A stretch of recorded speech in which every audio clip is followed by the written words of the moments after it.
Hello there everyone, my name is Jacob and welcome back to MNM Movies, the channel where we do movie reviews and movie rankings. And today we are ranking the Scream franchise, all 7 of them, 6 or 7. So obviously I've seen Scream 7, came out recently. I know I'm a bit late with this video, but yes, let's begin. If you guys are new here, make sure you subscribe, make sure you like. We are watching every single movie in the cinemas this year, or at least most of them. Stay keen! Special Officer Doofy. And unfortunately, in last place, we have Scream 7, the latest one that has released in cinemas. And what did I think of this movie? This movie is what I'd like to say a generic horror movie, just with Scream labeled on top of it, because this is the most generic one they've made. We know there was lots of behind the scenes drama with the production, with Melissa Barrera saying comments, someone didn't like it, she got forced out, and then the director left, and then lots of people left, Jenna Ortega left, and basically they brought in Kevin Williamson to direct this, and he's famous for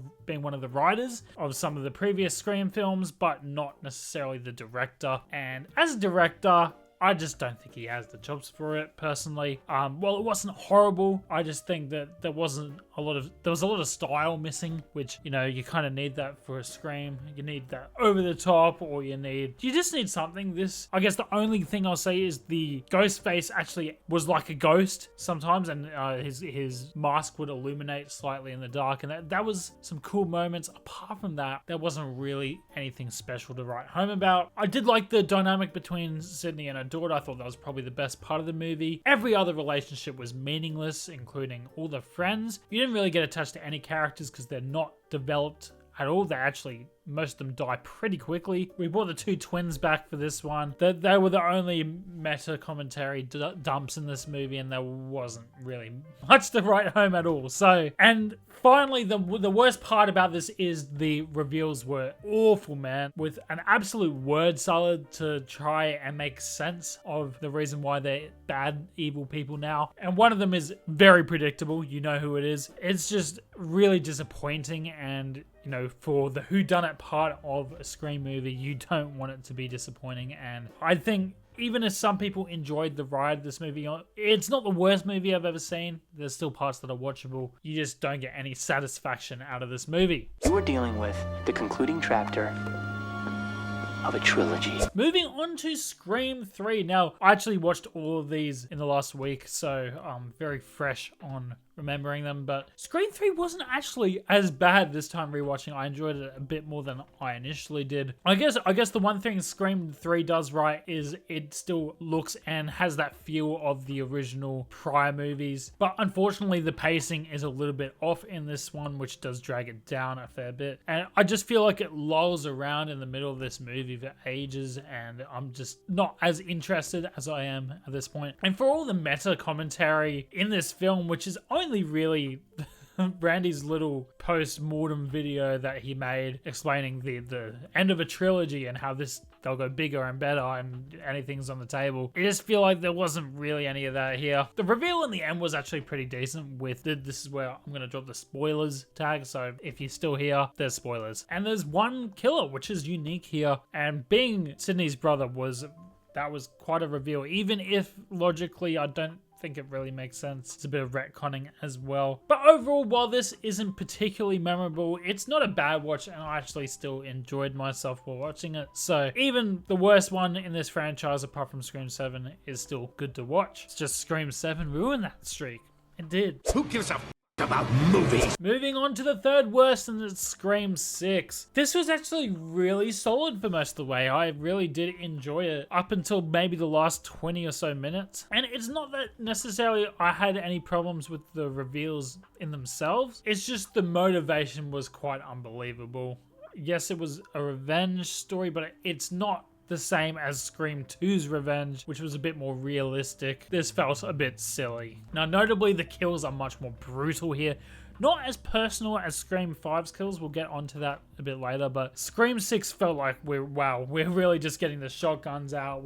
No one cares at this point, and they're not really trying so hard to be so hidden, I guess. I thought Kirby was a welcome return back here.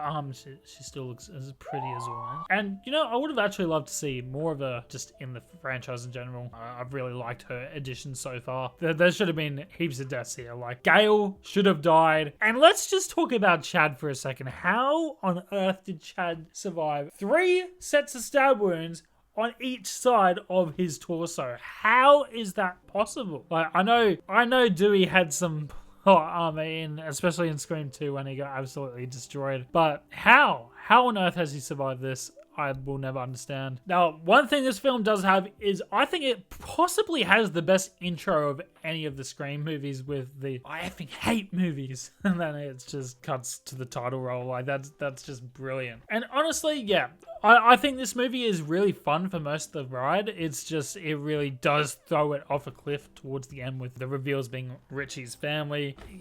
I just think there wasn't enough there for it to be believable. So yeah, Scream 6 is stuck down here. I'm gay. I'm gay.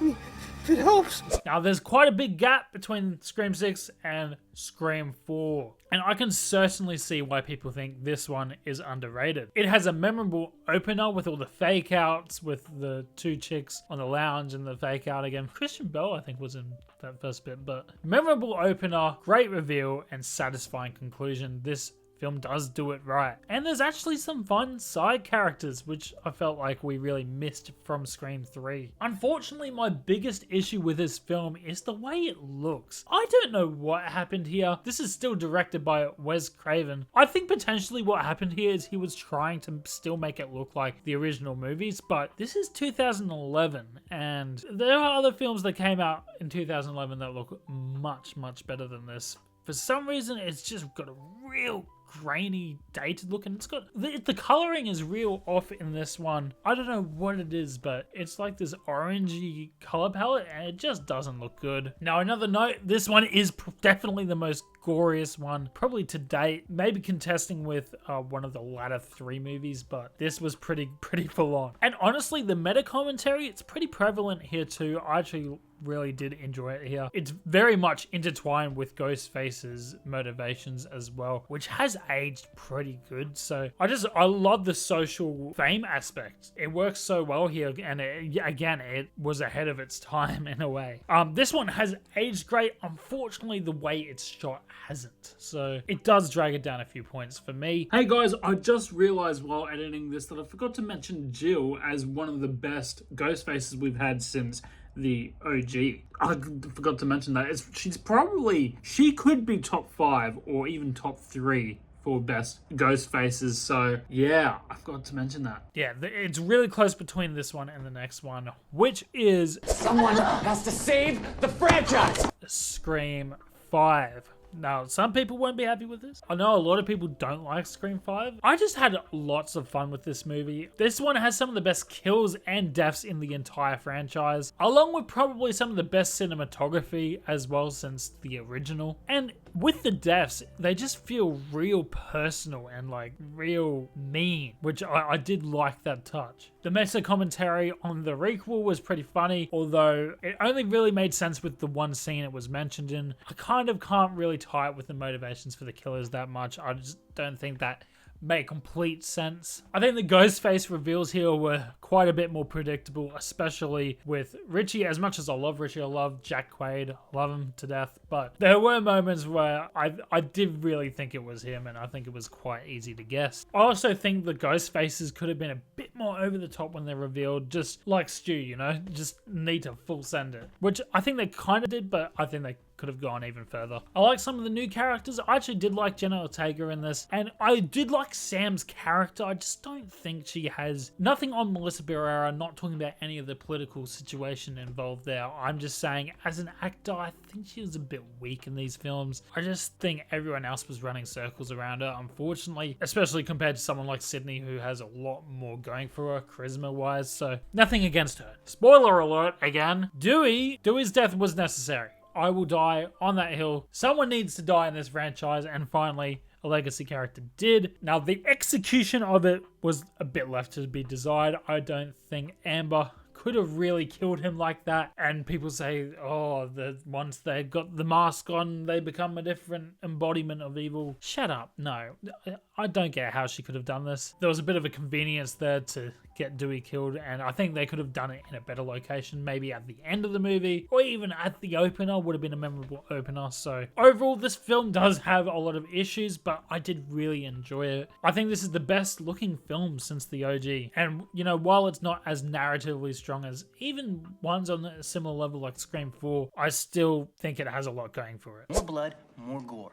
Carnage, candy. And coming in at second place is Scream 2. Now, if you asked me a year ago, I would have put Scream 5 here, but I think Scream 2 is the choice here. And look, let's be clear, it's still nowhere near the levels of the first one, which just goes to show how good the first one is, but still a believable continuation of Wes Craven's story. It still captured the original feel of Scream 1. The only real problems I have with this movie, there is some really annoying scenes that our characters should be a bit smarter here, especially Sydney. I'm talking about this car scene. There's so much wrong with it. You do get annoyed by that. So that's my only problem really with the movie. Otherwise, the reveals are really good, and you got some great performances there with Billy Loomis's mum, and for there to be an actual paid assassin as a Ghostface is pretty awesome. I like the college campus feel with Randy being a continuous meta commentary dump of this being a sequel. It worked perfectly. Unfortunately, he does get noped in this one, but it does tie well into the Ghostface reveal. So, other than a few questionable character choices, I think this is the second best movie in the Scream franchise.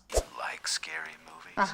Before this video even started, we knew what number one was going to be, and that's the original Scream movie. This still looks great all these years later. I'm still surprised every single scene is legendary, and each set piece you remember. It's so iconic. Our OG ghost faces are both pretty unpredictable. They have reasons why you should believe it's them, don't get me wrong, but there are some smart ways to keep them out of the story just for this amount of time, just in a way where you kind of forget that they could even be a ghost face. So there's just a really good balance there, which I don't know if they've fully been able to do since maybe in Scream 2. Sydney is a really, really great final girl. I haven't really talked about Sydney much here, but Sydney she's just a bit different. She's emotional for the right reasons due to her history and her trauma, but she's also a badass. She is able to defend herself in a way that's believable. She's brave, and yeah, she knows how to put in a good fight. So really love Sydney here. And unlike Scream 7, this movie isn't afraid to get to know our side characters, which gives more of an emotional gut punch when you find out they are,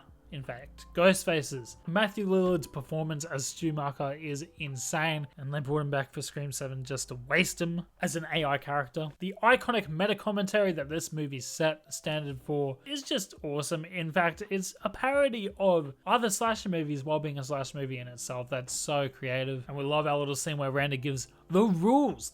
There are rules to the horror movies, and it's awesome. It's comedic. It's great. And honestly, this movie can't be topped, and it's clear to see why it's such a banger. It is one of, if not the best horror movie of all time, and I'll die on that hill. Now, that is my ranking for the Scream franchise. If you did agree with me, let me know down below. Let me know your thoughts on Scream 7. Was it really that bad? I think it kind of was, but at least all these movies are watchable, and I love the Scream franchise for what it represents. Anyway, guys, I'll see you in the next one.